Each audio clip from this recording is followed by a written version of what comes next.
प्रभु जब अपनी शक्तियों का प्रकाश करते तो लगता है कोई त्रिभुवन में जिसकी रक्षा नहीं कर सकता, उसकी रक्षा के लिए मां भवानी दुर्गा अपना भयानक रूप धारण करके महिषासुर आदि दैत्यों का मर्दन करती है। प्रभु है उस रूप में, दूसरा नहीं है। उनकी सामर्थ्य कितनी है? दुर्गा कोटि अमित अरिमर्दन। हरि की सामर्थ्य कैसी? अमित दुर्गाओं जैसी।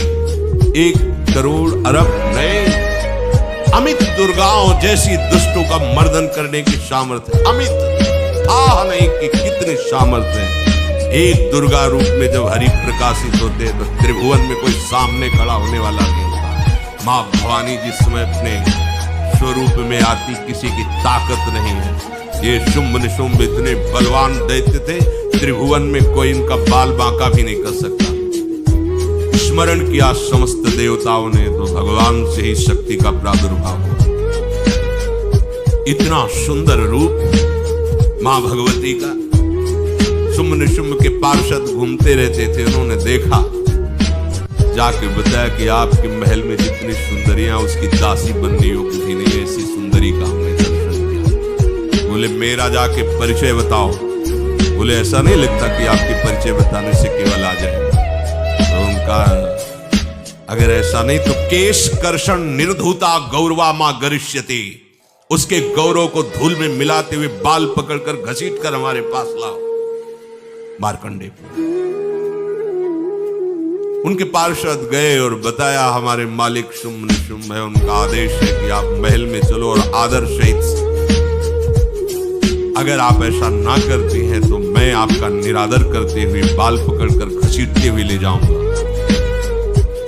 देवी जी ने मुस्कुरा और कहा अपने मालिक से कह दो जाकर के कि हम उसी की आज्ञा पालन करती जो हम पर युद्ध में विजय प्राप्त कर। वो जाके बोले हाँ वो तो मतवाले, त्रिभुवन में कोई जोड़ ही नहीं था।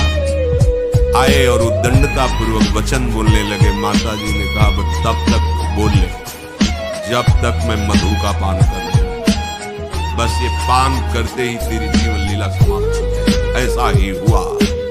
जो ही पान करके सिंह पर सवार होकर गर्जना की, सारा का सारा अहंकार धूल धूसरित हो गया, काट के फेंक दी। ऐसी अनंत अमित दुर्गाओं जैसी सामर्थ्य हमारे प्रभु श्री हरि में, अमित दुर्गाओं जैसी, क्योंकि अनंत शक्तियों के स्वामी। उनकी लीला में क्यों में वो जब करुणा करते हैं, अपनी महिमा से डरते हैं। भक्त जब ऐसे कर देता है तो डरप जाते हैं। माधोदास बाबा ने कहा नहीं चलना तुम्हें ब्रज में, हम तुम्हारी कहां तक सेवा देखेंगे, तुम्हें बाल भोग राजभोग। बाबा जी हैं, कभी मिला कभी यहीं रहो। वो बाबा आपके बिना नहीं रह सकते। दोबारा बोल नहीं पाए थे। ये सुन करके हृदय बलिहार होता है। ओ ऐसे सामर्थ्यशाली प्रभु अपने भक्त के प्रेम प्रणय पर भी कितना डरते हैं। ये भक्त नाच पड़ता है। ये कुतर्क की संशय की वृत्ति यहां प्रवेश नहीं करती। दुर्गा कोटि अमित अरिमर्दन। अमित गिनती नहीं, ऐसी अनंत दुर्गाओं जैसी शक्ति हमारे प्रभु में विराजमान है। शक्र कोटि सत सरिष विलासा। अरबों इंद्र जैसा विलास। अरबों एक इंद्र त्रिभुवनपति है। अरबों इंद्र के समान प्रभु का ऐश्वर्य है। और नवशत कोटि अमित अवकाशा। जिस एक आकाश के लिए गरुड़ जी से कह रहे हैं कि मच्छर से लेके आप तक उड़ते हो पार पाए, बोले ऐसे अरबों आकाश के समान अवकाश है प्रभु में। मरुत कोटि सत विपुल बल। रवि सत कोटि प्रकाश। शशि सत कोटि सुशीतल। समन सकल भव त्रास। अरबों पवन के समान महान बल है। अगर त्रिभुवन में कोई बल है तो पवन में बल है, वायु बल। बड़े बलवान देव, बल में इनके समान कोई नहीं। इन्हीं के अंश से प्रकट होते पवन पुत्र हनुमान। और इन्हीं के अंश से प्रकट होते पवन पुत्र भीम, बेजोड़ बलशाली महात्मा। दोनों महात्मा बेजोड़ बलशाली, जेगिर चरण दे हनुमंता, चले उसोगा पाताल तुरंता। जिमि अमोघ रघुपति कर बाना, ये ही भांति चले हनु। किलकार दे तो राक्षसियों के गर्भ गिर जाते थे, ऐसे महान बली हनुमान।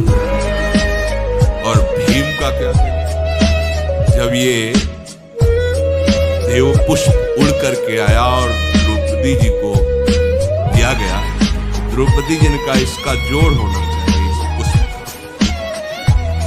सबसे कहा पर किसी ने नहीं सुना। भीम ने कहा कहीं भी मिलेगा मैं इससे लाऊंगा। ऋषियों ने समझाया कि आगे मत बढ़ो, ये यक्षों की भूमि है, युद्ध हो जाएगा और तुम्हें तैयारी करनी है हस्तिनापुर के लिए, और तुम इधर। वो सब दिव्य हैं, पवन पुत्र है, किसकी मां ने अपने वेग को बढ़ाया। तो महाभारत में पढ़ के देख लो, इनके चलने के वेग से वृक्ष उखड़ उखड़ कर गिर रहे थे। ऐसे जब चल रहे थे तो चलने के वेग से वृक्ष उखड़ जाते थे भीम के। तो हनुमान जी ने सोचा किसी के समझाए तो समझेंगे नहीं, तो आगे पवन पुत्र ही बैठ गए। बूढ़े बानर का भेष लेकर लंबी पूंछे से मार्ग में। मर्यादा है, किसी पशु को भी नहीं लांघना चाहिए। विवेकवान उपासक ऐसा नहीं कि कोई सो रहा है पशु भी आप उसे लांघ जाए, ऐसा नहीं। जो विवेक है, जो मर्यादा है, वैसे किसी सोती हुई को लांघना नहीं चाहिए।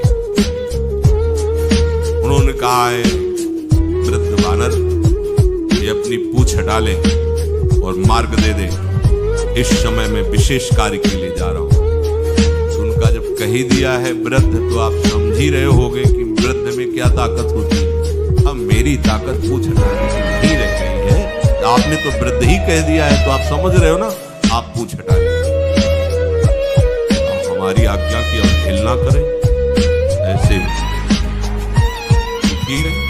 दोनों हाथ लगाया, नहीं उठी, पूरी ताकत लगा दी। पवन पुत्र भीम की पूरी ताकत लग गई, पूछ जरा से भी नहीं। हाथ जोड़ के खड़े बोले हम समझ गए हमारे बड़े भ्राता आप हनुमान जी, क्योंकि ऐसा कोई बानर सृष्टि में पैदा नहीं हुआ कि मैं उसकी पूंछ ला हिला सकूं। मैं समझ गया। तो मुस्कुराए और बैठ के बोले हमारी आज्ञा मानो, इस मार्ग में मत जाओ, ये देव मार्ग है। ऐसे ऐसे सिद्ध है कि आपका अपराध बन जाएगा, आप शाप से युक्त हो जाएंगे, इसलिए मैं आपको बोले प्रभु जब आप कृपा करके आए हो तो हमें वो रूप दिखा दो जो लंका में आपने रूप दिखाया। बोले मत उस बात चर्चा करो, रहने दो। बोले प्रभु एक बार देखना चाहता हूं कि मेरा बड़ा भाई कितना बलवान है। हनुमान जी ने कहा फिर देख लो। कनक भूधरा कार शरीरा, समर भयंकर अति बल काप गए। हाथ जोड़ बोले भैया स्वर्णिम कांति, वो भयानक उनका रुद्र रूप, काप गए। भीम काप गए। वायु में अगर बल में देखा जाए तो सबसे ज्यादा वायु बलवान। भगवान कैसे हैं? मरुत कोटि सत विपुल बल, अरबों वायु जैसी महान ताकत हमारे प्रभु। संशय नहीं, वो अगर छोटी सी कार्य के लिए सहयोग लेते हैं, ये उठवा दो, ऐसा भक्तों के साथ वो विनोद करते, लीला करते, उनमें बल कितना है। ऐसे पवन पुत्र हनुमान चरणों को ऐसे गोद में लिए रहते। एक उपनिषद में चरित्र आता है, असुरों पर विजय प्राप्त करने के कारण देवताओं को गर्व हो गया और सभा में नृत्य गान चल रहा था। भगवान जब किसी पे गर्व करते हुए देखते हैं तो उनको अच्छा नहीं लगता। फिर सृष्टि के विधान के प्रधान अधिकारी तब देवतागण और देवराज इंद्र और उन्मत्तता, विजयश्री में उन्मत्तता आ जाती है। तो भगवान ने एक यक्ष का रूप धारण किया और सभा के प्रधान द्वार पर दिखाई दिए। देवराज इंद्र ने कहा कि पता लगाओ ये कौन है, बिना आज्ञा के बिना सूचना के कैसे आ गया है, क्योंकि त्रिभुवन पति है ना। अग्नि देवता ने कहा मैं जाता हूं, पता लगा क्या। क्योंकि किसी बलवान का परिचय पूछने के लिए निर्बल को नहीं भेजा जाता। अग्निदेव गए और कहा आप अपना परिचय दीजिए, कौन हो और यहां कैसे आए हो। तो उनका परिचय लेने के पहले हम आपका परिचय जानना चाहते हैं, आप कौन। तो उन्होंने कहा कि मैं अग्निदेव, सामर्था त्रिभुवन को उपले की तरह भस्म कर सकता हूं। मैं समस्त प्राणियों के उदर में बैठकर अन्न और जल का बचाकर जीवन दान देता हूं, जीवन पोषण करता हूं। एक दिन का फेंका, हम तुम्हारी बात तभी प्रमाणित, ये उपनिषद की बात, हम तुम्हारी बात तभी प्रमाणित मानेंगे जब इस तिनके को जला दोगे। कोई अग्नि देवता से तिनका जलाने की बात है। सहज में दृष्टि डाली, कुछ नहीं हुआ, पूरा पावर लगा दिया। यक्ष ने मुस्कुरा के कहा तुम तो कहते थे पूरे त्रिभुवन को उपले की तरह जला दूंगा, अब ग्रीवा झुकाई। देवराज इंद्र ने कहा कौन है। बोले असमर्थ रहा उनका परिचय जाने। वायु देवता, आप अपना परिचय बताइए। आप अपना परिचय जो आए हो तो हमें पहले बताओ, तब हम अपना परिचय दें। उनका मैं महान देव वायु हूं, बल आपका, संपूर्ण जीवों का जीवन हूं। अगर मैं रुक जाऊं तो एक भी क्षण सृष्टि टिक नहीं सकती, क्योंकि सब वायु से जीवित है।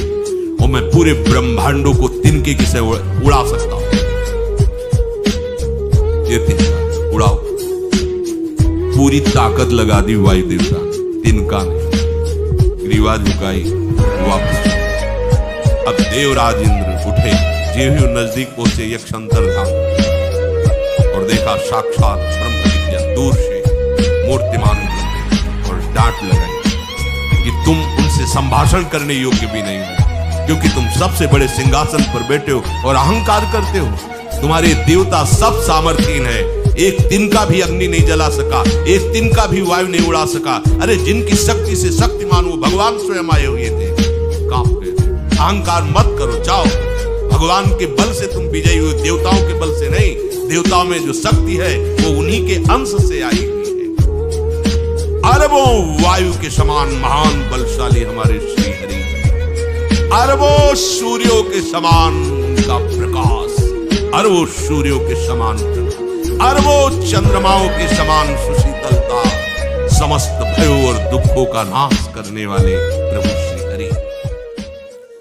काल कोटि सत सरिसती, दुस्तर दुर्ग दुरंत, धूम केतु सत कोटि सम, दुराधरस भगवंत।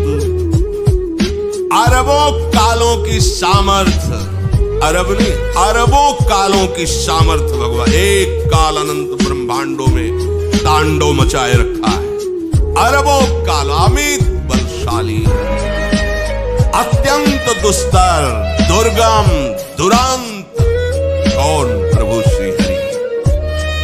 अरबों धूमकेतुओं के समान अत्यंत प्रबल सामर्थ्यशाली प्रभु, अगाध सत कोटि पताला, शमन कोटि सत सरीश कराला, तीरथ अमित कोटि सम पावन, नाम अखिल अघ पूग नशावन। कितने अथाह हैं प्रभु। बोले अरबों पाताल से भी बढ़कर, अरबों पाताल से भी बढ़कर गहरे हैं, कोई था नहीं पा सकता। कितने भयानक हैं, अरबों यमराजों से भी ज्यादा भयानक प्रभु श्री हरि है। अनंत कोटि तीर्थों को भी पावन करने वाले परम पवित्र जिनके श्री चरण है, वो तीर्थपाद श्री हरि है। अनंत तीर्थों की, उनका नाम ही संपूर्ण विश्व के पाप समूहों का नाश करने में समर्थ है। हिमगिरि कोटि अचल रघुवीरा, सिंधु कोटि सत समगंभीरा, कामधेनु सम कोटि। आहा, देखो अब किसके सामने तुम्हें हाथ पसार, समझो। अगर अपने प्रभु को जान जाओगे, समझ जाओगे, तो कहीं इधर उधर झांकने की जरूरत नहीं, किसी के सहयोग की जरूरत नहीं। कैसे प्रभु? ऐसे वो स्थिर हैं कि जैसे तूफान चल रहा और हिमालय का आश्रय ले लो, तो डरने की जरूरत नहीं, कोई भी तूफान हिमालय को उखाड़ नहीं सकता। ऐसे ही कह रहे हैं, अरबों हिमालयों जैसी स्थिरता प्रभु श्री हरि में है। अरबों समुद्रों के समान गंभीर है। कामधेनु सत कोटि समाना, सकल काम दायक भगवाना, सारद कोटि अमित चतुराई, विधि सत कोटि सृष्टि निपुणाई, विष्णु कोटि सम पालन करता, रुद्र कोटि सत सम संघरता। अरबों कामधेनु के समान प्रभु श्री हरि, एक कामधेनु मिल जाए तो निहाल हो जाए। है हमारे श्री हरि कैसे? अरबों कामधेनु के समान, इच्छित कामनाओं की पूर्ति कर दे उसे कामधेनु कहते हैं। प्रभु में कितनी चतुरता है, अनंत कोटि सरस्वतियों की एक सरस्वती ब्रह्मांडों का संचालन करती है, बुद्धि अधिष्ठात्र देवी। यहां क्या हमारे श्री हरि अनंत कोटि सरस्वतियों की चतुराई समाई हुई, अरबों ब्रह्माओं के समान सृष्टि रचने में समर्थ। एक ब्रह्मा प्रकट कर दिया, ये वैभव प्रकट हो गया। अरबों ब्रह्माओं जैसी सामर्थ सृष्टि रचना की प्रभु में है, और अरबों विष्णुओं के समान पालन करने की सामर्थ प्रभु में है। अरबों शंकर के समान संहार करने की सामर्थ्य प्रभु में है। धनद कोटि सत समधन वाना, माया कोटि प्रपंच निधाना, भार धरन सत कोटि अहिसा, निरवधि निरूपम प्रभु जगदीसा। अरबों कुबेरों के समान धनवान है, अरबों मायाओं के समान सृष्टि करने में सामर्थ्यशाली है। अरबों शेष भगवान के समान अनंत भार उठाने में समर्थ है। जगदीश्वर प्रभु श्री हरि की कोई उपमा कोई सीमा नहीं है, ये उपमा रहित और सीमा रहित है। निरुपम न उपमा आन राम समान, राम निगम कहे जिम कोटि सत खद्योत समु, रवि कहत अति लघुताल है। यही भांति निज निज मति विलास, मुनीस हरि बखा नहीं। प्रभु भाव गाहक अति कृपालु, सप्रेम सुनी सुख मानहि, प्रभु भाव गातु अति कृपालु, सप्रेम सुनी सुख मानहि। प्रभु श्री हरि उपमा रहित है, उनकी कोई अनंत ब्रह्मांडों में किसी से उपमा नहीं दी जा सकती। प्रभु के समान केवल प्रभु है, ऐसा वेद है। अरबों जुगुनियों के समान यदि सूर्य को कहा जाए तो सूर्य का अपमान होता है, सम्मान नहीं। ऐसे ही जो अभी तक वर्णन किया गया उसको समझो। अरबों जुगनुओं के समान यदि सूर्य को कहा जाए तो सूर्य की प्रशंसा नहीं, एक तरह से अवहेलना है। इसी प्रकार अपनी बुद्धि के विकास के अनुसार मुनीश्वर, अपनी बुद्धि के विकास और प्रकाश के अनुसार मुनीश्वर प्रभु का वर्णन करते हैं। गुण महिमा नाम बल पर थाह कोई नहीं पाओ, आज तक कोई था नहीं। ऐसे प्रभु की लीला में कोई कुतर्क, कोई संशय, अब वो क्या बुद्धि है उसका खुद विचार करें।